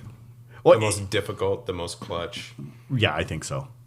There's not many that really, To draw really up the whole compare. scenario. Yeah, exactly. I remember I was with River and we were plastering. He was doing those windows for me. And I'm like, oh my goodness, River. He's like, what just happened? Oh, man. We lost it at the shop. Yeah. We had 'cause a you watch guys were party there. at your disc golf store. And you guys took off. Oh, man. No, I was never. I had to. Yeah. I You did take popped off. in. Yeah, I popped Yeah. in for about 10 minutes. Yeah. Yep. And then you guys let me know it was myself and Bjorn and Caden. And, it Where was. was I for Worlds? You were out doing. I think you were in Vegas. That was when you did your motorcycle trip. Oh, yeah. Yeah. You're like, Anybody else that you think should be in there? So right now, Conrad, I think we're all in agreement that, because I don't think he should be top 10. I'd love to see him go higher. Oh, absolutely. But I mean, yeah. I don't think he'll get there, and simply because he doesn't have a sidearm. Right. Yeah, and none of this is based off personality, because personality-wise, I'd love to see a lot of people in there. Like Emerson Keith, I'd love to see him in there, too. Yeah. And, Conrad, I'd love to see him there. But I don't, like, play-wise, I don't think either of them deserve to be in top 10. So right now, Gannon Burr sits at 21. How high do you think he can get? He's going up. Yeah. Yeah. But how high? Like 15. Yeah. I think 10 to 15, something like that. I could Maybe. I could see him pushing top 10, but I don't know if he'll get into it. How's his putt? I mean, he's a teenager. It's impossible to say like where he was last time and where he's gonna go. Yeah, and he's the one riddled with injuries, right? He's the one Gannon? that just got... No, that's not Gannon Burr. No. He's made out of You rubber. think of Cole Right. Can't Rowland? get hurt. No. See, Gannon Burr, he was so hot last year, and I No, love him. you're thinking of Gavin Rathbun. Yes, I am. Yeah. You said Gannon Burr was... I love him, but he had such a hot year. Mm-hmm. I think that's going to be tough to repeat. I don't think he's going away. I think he's here to stay, and he's going to be around and eventually work his way up. But to match that last season was a magical season for a 16-year-old. Sure. True. Yeah. How hard is that realistically? You're 17. Yeah. But what How about Kyle? realistic is it going to be to duplicate that? It's going to be tough. If he does it, more power to him. But if I'm actually picking that he drops. Not Okay. far. Not far. Do you put him and Klein on the same shelf? Or do you think Klein's on another level? Klein's about to be the world #1 soon. Ooh. I agree with that. This was brought up Okay. too. I was going to say this year, but I'm backing off of that. He's going to be #2 this year. Because with Ricky going back to Trilogy, I think Ricky's going to be #1. At the end of the year, though, I think Klein is going to be #2. Okay. Give me your hot take on Eagle. I want to hear that, because you've told us, but... Eagle? Yeah. My prediction for Eagle is not even nearly as crazy as your Brody going in the top 10. Facts. Actually, I'd like to talk to the other two guys about that. But my prediction is that Eagle does not win any Elite Series or Major this year. So any Pro Tour or Major. I don't think he's going to be a bad player. I don't think he's going to drop off the map. I don't think he wins one, though. Okay. That's my prediction with Eagle, and I think he falls out of the top 5 overall. And I don't think he gets one Elite Series win. Due to what? Due to what's going to cause this? Other players getting better, Eagle? Due to other players getting better. Okay. That's fair. There's so many good players out there. Last year, you could say I'm nuts because last year he won 4. Mm-hmm. And it's like, well, how many Elite Series events are there? To win 4 is so good. But to have anybody win 4, I don't know if anyone will do it this year. I agree with you on that one. yeah, it's maybe Ricky could do it, and maybe someone will do it. Maybe Eagle will do it, and I'm completely wrong. I just think he's going to get passed up a little bit more this year. Okay. Because we were kind of talking about that in the group text too, that there's the potential for people to win. Like there's more potential winners than people winning multiple tournaments. Yeah. Yeah. Like there's just gonna be more parity. Yeah, and Eagle, he's probably the best thrower. I'm not convinced of his mental game. Okay. I'm not convinced of that. I feel like he's a guy that wins because he gets on a roll and he rides that. If he gets off his game, I think he kind of gets crushed by it. But being on that roll and being able to maintain that momentum, isn't that being mentally strong and not falling off? Maybe, yeah. I don't know, just something to think about. So his swings are big. They are. Yeah, like you're Yeah. pointing out. I mean, his swings are big. Yeah, I like think- he's either He's the an best emotional player. Yeah. Yeah, I think so. Yeah, that's just my prediction. And Okay. since Shane's got the other crazy one with Yeah. JP and Tyler, which one of ours is more likely to happen? Since you two are not part of either of these predictions, is it more likely that Brody finishes in the top 10 or that Eagle does Finishes not in win the- an elite tournament? Eagle wins. I think it's more likely that Brody finishes outside the top 10. That's the more likely scenario, that Brody Then won't Eagle finish. finishes just not inside winning the a top tournament. 10. Eagle could get second in all of them. My prediction's right. That he won't It's just that he doesn't win one elite series. So JP thinks And remember now, I'm a little all crazier. NTs and all Pro Tours are all. That's what we're talking about. But basically Yes, everything. the Okay. majors. I'm pretty And sure the- everything's classified as an elite series. Is it now because of the well, There is no national tour anymore. Right. So it's either a pro tour event or a major, basically. right? Yeah. Right. I think the only way that Jordan's scenario comes true is through injury. If Eagle blows out his elbow, if something happens, if the season gets cut short, something crazy, something stupid, then that could cause him to lose. If we have a full season and Eagle plays in all of them, he's absolutely going to win an elite series. Absolutely. But man, at the same time, Brody Smith is just not going to reach the top 10. I don't know. This is tough. This is I mean, tough. the most So likely okay. scenario is that we're both wrong. Yeah, probably. I'm just saying, yeah. Which one is who has a better- crazier? Who's who who has a- crazier? or who has a better chance of being If there right. was- Given the state of like Eagles' health and the country, I think it is more likely that Eagle or More likely that Jordan's right. right. Yeah. Oh, Is Eagle. It is more likely something happens that makes it not as easy for Eagle to. Okay, so you're talking acts of God. So COVID, whatever it may be, Right. he Or dislocates his injury. shoulder. Yes. Okay. I mean, the elbow. So He I'm just thinking blew out his just elbow. He's straight coming back. healthy, I forgot about the elbow happy situation. season. Yeah. It was it elbow? Oh yeah, his elbow. Yeah, Okay. if he plays like 6 Elite Series and then blows out his elbow, yeah, then Oh, of course. that's it. Okay. And so then Okay. yeah, Jordan I wins guess it's more $150,000. likely. Yeah. But So if Eagle has happy a to- full season, then he's gonna get a win. right, He's top 3. He's been doing this a long time and Yeah. been doing it well for a long time. Mm-hmm. And I think he gets better every year. Yeah, I think He just has. little by little, he just gets better every year. Mm-hmm. I think because he gets because he's still a kid. yeah. 22? He's still so young. I Yeah, don't know. 22, 23, yeah. I know Yeah. he's young. He hasn't hit his prime. Yeah, but because every year he does a little better, he wins a few more. His mental game stays gets stronger and stronger. You And we're know, talking about like, oh yeah, his mental game isn't that strong. It's like, yeah, do you remember how insecure you were when you were 21 years old? God, we were idiots. Like we didn't know how to handle I like was the awesome. limelight of the I think world. the punching the ground situation got him a little more straightened out than he was. Yeah, he like broke his hand or Yeah. something. Yeah. Yeah. But I think everybody does that though. I mean, he gets a bad rep. Nico gets a bad rep, but like I've seen Paul kick his bag. I've seen. Yeah. I don't know if I've ever seen Ricky doing it. And did you see that video of James Conrad going crazy? No. When he kicked the stump, Yeah. like super gently. Yeah. Dang it. Yeah. Wasn't there something with Bradley Williams? Like, did he have a Well, he temper- got kicked out of the. Well, he wasn't eligible for PDGA for a few years because of Yeah. some sort of outburst. I Yeah. don't know what it was. I don't have no remember. I don't know it either, but I remember Yeah. there was something there. Yeah, I don't know if it was anger or something like that, but okay. So there's money on the line between us four on 2 fronts. Well, just between you and I on the Brody Smith And then- thing. And then Jordan and I have a bet too for Eagle. Well, I mean, no, on we that- I mean, all on that- three of us yeah. accepted. All 3 of you Well, guys so- accepted oh, that bet. So Yeah. either Jordan's going to get $150 if Eagle does not win a disc golf pro tour or an elite series, Yeah. or we all get $50 from Jordan each, yeah. each. So. Hey.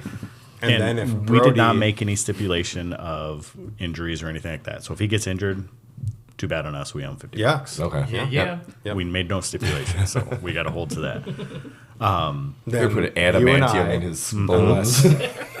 unless there is an act of God and Brody makes the top 10, Right, then I owe you $50.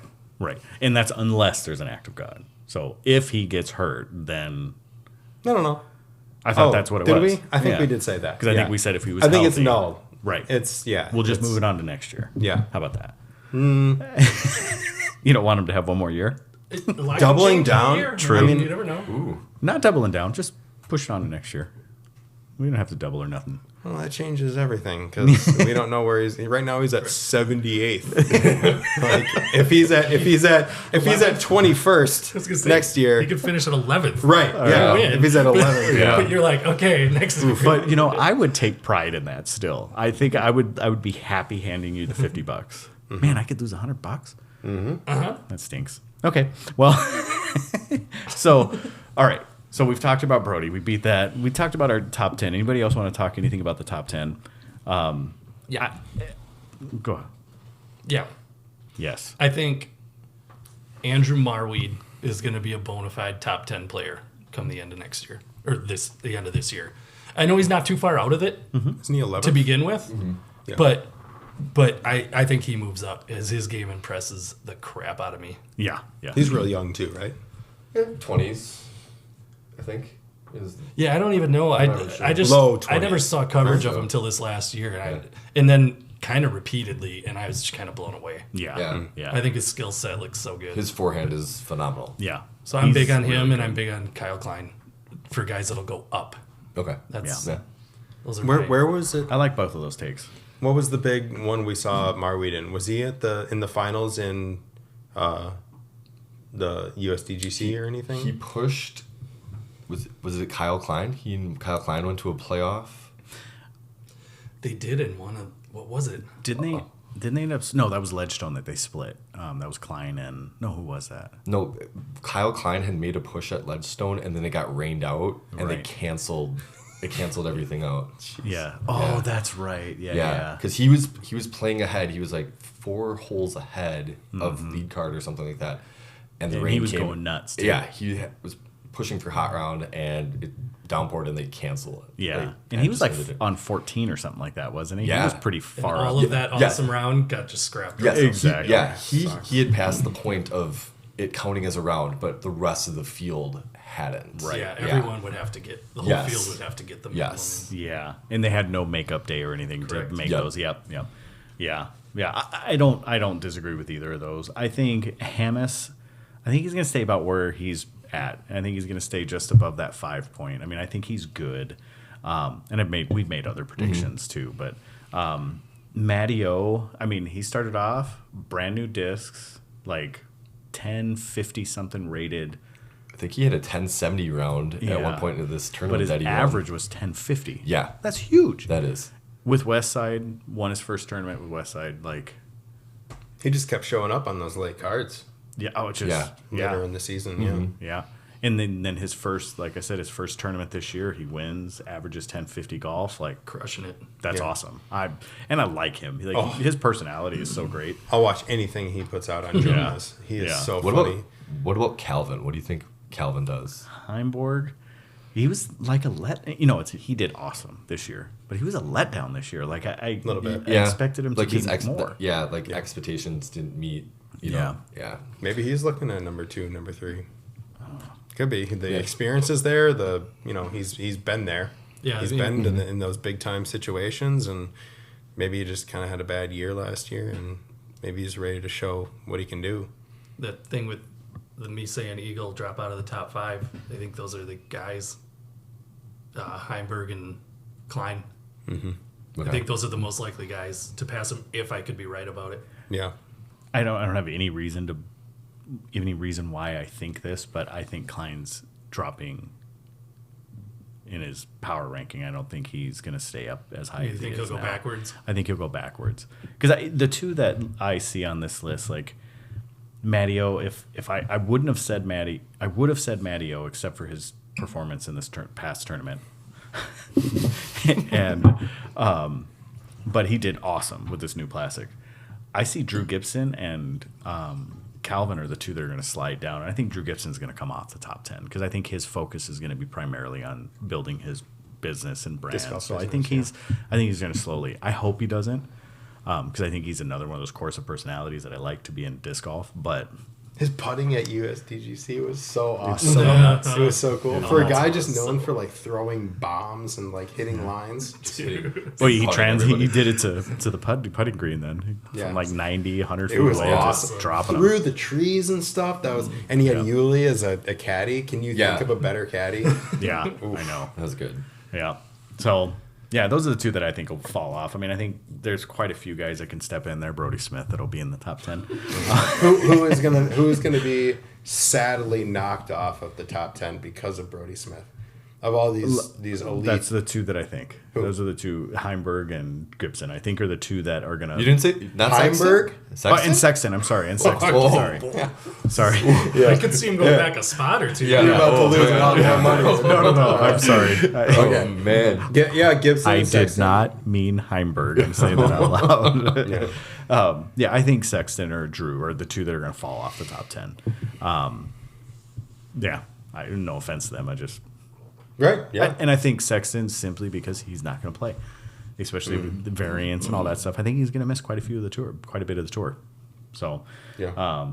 and he has very good reason, and his reason, it's awesome. So, Hey, he's got Jomez. He's got nothing to worry about. Right. exactly. And he's at is- DGN too. Yeah. So- That's my boy Yeah, right yes. there. That's right. Sexton is like my favorite guy on tour. Oh, his personality, I have nothing. I Yeah. love him, and he moves plastic. Deadpan, hilarious. Yes. So funny. Yep. And he moves plastic, a lot of plastic. No kidding. He invented moving plastic. Yeah. Pretty much. Yeah. Exactly. Yeah. And except for he moved a ton of the 2022 ones, but That's because there's they're a actually ton of still them. available. Yeah, but they there are. a ton made. Yeah. A ton made. So I bet you this is his largest check he's ever seen. I would assume. All right. Let's get into our USDGC and Worlds picks for MPO. What do you think? It's hard to even make a guess since last year. Like Conrad and Yeah. Oh, I got clear cut. I was going to say, but that's boring. I got I'm not saying he's gonna do it again. I'm saying last year it was just two kind of Yeah. not elite, really elite, but not top 10 players. Yeah. Showed up and took it down. So who are we to know right now? Like, Worlds in Emporia. Ricky's winning it. oh And yeah. then, USDGC Dickerson. But That's what I Paul got. won. Where's Paul that? won DDO this past year, though. He did. Yeah, but Ricky came. He He was- He had he was to on- rush out to see his sister in the hospital. Yeah. And she passed away, and he flew back like The day before. day before, maybe even day of before his tea time. Yeah. And had to get out there and play with a whole lot of personal stuff going on. But I didn't mean, he? that was Didn't he still crazy. shoot hot round second round? He did. He played well. Yeah. Yeah. Right. But I know his first round wasn't great by his standards. And he sunk that sick putt on I mean, 16. That was awesome. That was from the drop zone. Yeah. He had to run away, and his sister died. Yeah. He ran back and played. I mean, the fact he even went and played Yeah. is impressive. Yeah. Where is USDGC this year? It's always Same place. It's always Winthrop Arena. Winthrop. Oh. Yeah. Yeah. So yeah, I got Dickerson on that. Ricky on Worlds. Is it the same format? Like yeah. cut- It's still. No, Cuts, no, like- that's you're talking about the Pro Tour Championship. Yeah. Oh. Cuts. That's what USDGC's Nathan Queen won. Oh, what's okay? When is So you have qualifiers. You might be thinking about the qualifiers that happen before USDGC. They always do 1 or 2 days of qualifiers beforehand for like the last couple spots. Yeah. But outside of that, It's a no, standard. No, I was yeah, it's a thinking of standard. Nathan Queen's event. The Pro Tour That was a Championship. Pro Tour championship. Okay. Yeah, they Yeah. have like the, like the playoff style, like Yeah. so many people. Then the next Some tier, get next, buys. yeah, Okay. People Yeah. get cut. People Yeah. with Yeah. buys come Yep. in. Yeah. Yeah. I don't That's a really- different thing. Yeah, I don't really have a take on this then because I don't know. I mean, I guess I agree that Ricky's going to win Worlds because he's owned Emporia so many times. But as far as USDGC, I don't really know. God, I think Paul plays very well in Emporia. he does. He That's plays what I was thinking very too. well in Emporia. I think he's won it 3 or 4 times. I think 3, 3, yeah. 3 So, for sure. That's But he's not on his bad. way out. No, he's not. No, he's not. He was still so dominant this past year. I mean, I don't think he's ever gonna dominate the way he did in the past. But Four Worlds in a row. yeah, or whatever. whatever. I mean, I don't think he's ever gonna go to that where the USDGCs. He's getting the US championships and the World Championships. I don't know if he'll ever do the what do they call it the hat trick or whatever, where he pulls them all in. But so I'll go with Paul. But I think Ricky's going to get the elusive USDGC this year. So I think he's going to pull out the US Championship. So Paul and Ricky, big surprise. Really controversial. So what do you think? I'm going to go with Ricky for Worlds, and then I'm going to take a different discraft player for USDGC. I'm going to go Anna Hamas, Oh, ooh. home state. Yeah. Yeah, I think he had a solid enough year last year. He didn't, start off this year so far, with the Shelly Sharp. But I think experience last year, I think he's got what it takes to win it. Like he's coming up, and I think he's just solid enough that he's going to be pushing for a little higher than, maybe overachieving a little bit. Right. Yeah. But I'd like to see him win it. I think it'd be cool to see it too.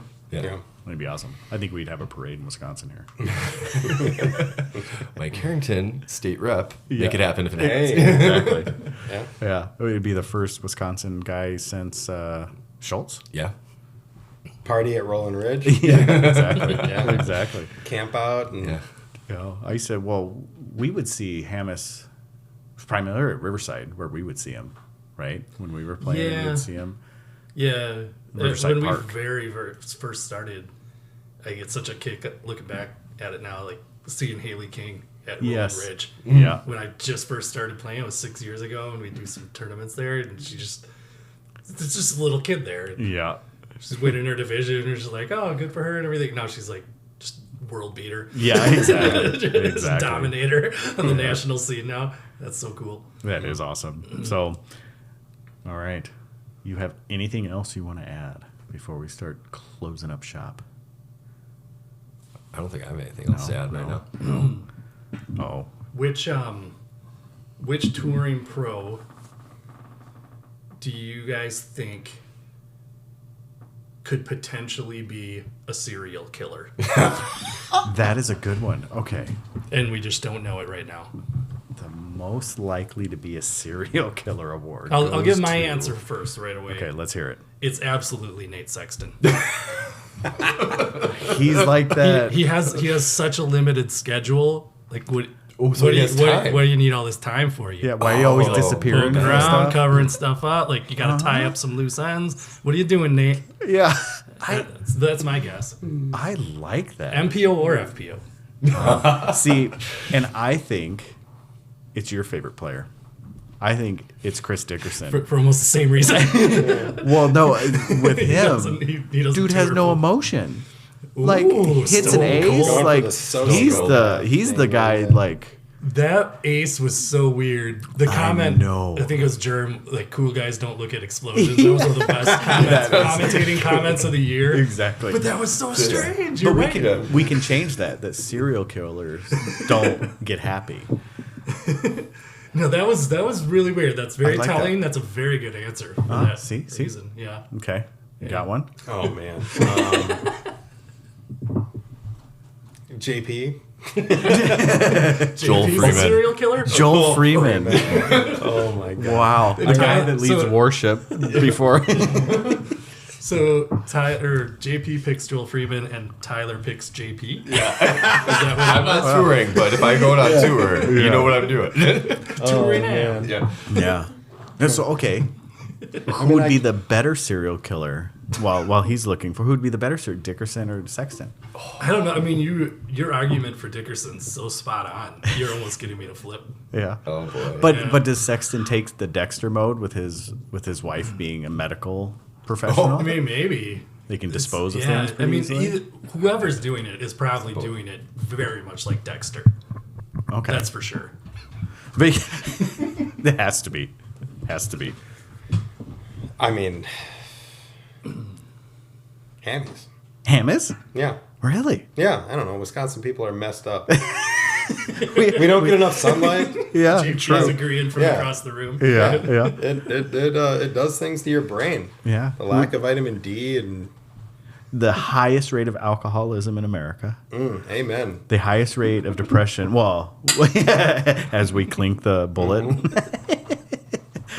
And one of the highest rates of depression in America, outside of like Alaska, I think has one of the highest because of their incredibly long nights. Yeah. Yeah. Yeah, I can see that. Okay. By the way, if any of you guys are, please don't come after us. They're It'd gonna be nice slip to up meet at them some first. point. Yeah, exactly. They're all Make pretty me skinny. famous.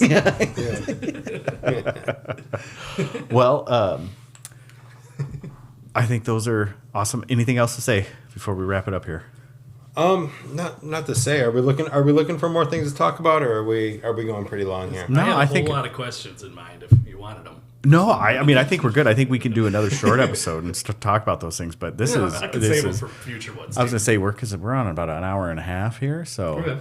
I Okay. think we're good. So Okay, not another thing to talk about, but something I wanted to. If there's a local crowd listening tonight, a goal of mine for disc golf for this coming spring, I want my Great Pyrenees Sunny to be a disc golf dog. okay, She has no interest in frisbees. She won't chew up any of our valuable plastic.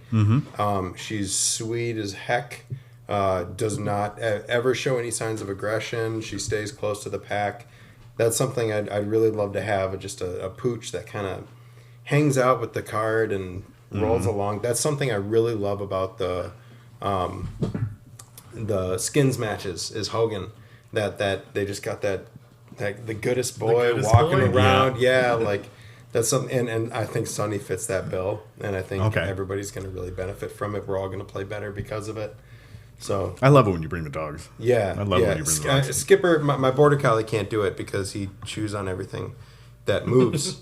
I have a first run slammer that has a bite mark in it because When I got the brand new like P2 prototypes, I was putting with it for maybe 15 minutes and I chained one out and he had another frisbee in his mouth and he grabbed the P2 and the frisbee he already had and punctured all the way through it like 4 Did he spots. really? Yeah, I flattened it out with a lighter and a spoon, but it just doesn't fly the same. So Skipper has no life on the disc golf course, but Sunny, that's a goal of mine to bring her out there and like she's pretty young and she's a rescue.